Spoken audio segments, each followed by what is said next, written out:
Demi meningkatkan kualitas turnamen di Indonesia dan berambisi merebut gelar penyelenggaraan turnamen terbaik, PPPBSI gandeng mitra baru.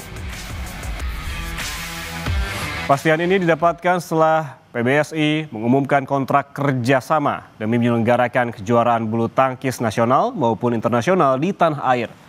Kerjasama ini berdurasi 1 tahun yang dimulai pada tahun 2026.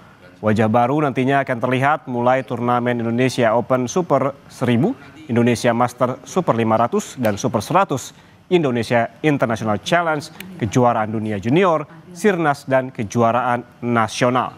Kolaborasi dan terobosan ini diharapkan dapat mengembalikan turnamen Indonesia yang sebelumnya meraih ajang terbaik dunia termasuk Indonesia Open. Nanti akan bisa menjadi evaluasi tentunya sudah ada pembicaraan hasilnya bahwa bagaimana dari yang lalu ya kita harapkan bisa lebih baik, bukan berarti juga yang lalu tidak baik, tapi terus kita meningkatkan sehingga baik itu animo, badminton lover menikmati atau lebih euforia ya. Tapi yang pasti selain itu tentu pencapaian prestasi atlet Indonesia itu sendiri ya, sehingga animo masyarakat juga harapan besar untuk bisa menikmati setiap kejuaraan yang diadakan di Jakarta.